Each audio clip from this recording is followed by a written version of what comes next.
भाइ राम्रोसँग घर जानु होइन अब दुःख सुख त्यस्तै हो अब घर गएपछि यतातिर आउने बेलामा चाहिँ यसो सम्झिनु होइन अब यो जस्तो यो ब्याग लिएर गयो नि सुटकेस भयो ह्यान्ड ब्याग भयो त्यसले गर्दा यसलाई पनि फर्काउने यतातिर होइन अब अरू भन्ने त अब आशीर्वाद दिउँ भनेपछि अब के भन्ने अनि घर गएपछि यसो नानीको बोल गर्नु है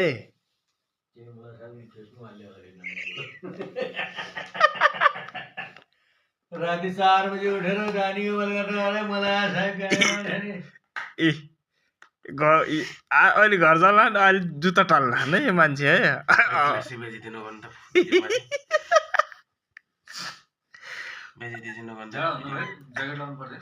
ज्याकेट छैन होस् दाइ उतै गएर किन्छु बेस्ट छ भित्रै लाग्यो बोक्कु लाउने मसँग छ लैजाऊ कस्तो बक्खु चाहिँ ठुलो त्यो सधैँ लाउनु हुने जिन्सको जस्तो जिन्सको दिएर पठाउनु न जिन्सको लाउनु हुन्छ लैजाऊ न त्यस्तो मोटो लाउँदिन हौ दाइ जग्गी हजुर नानीको बोल चाहिँ गर है भाइ जति चाहिँ नगर्नु न यार होइन अब भतिज त भइहाल्यो अब भतिजीको अब जोड चाहिँ गर न हौ किन अब घर गएर झाडा चाहिँ नगरौँ नि फेरि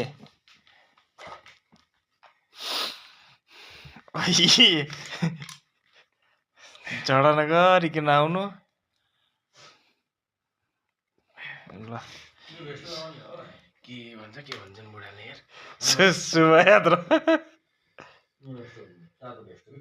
अहिले त लाउँदिन कति राख्नु त झोलामा चाहिँ हालिराख्छु लगा दिन्थ्यो एयरपोर्टमा बक्खु पनि यस्तो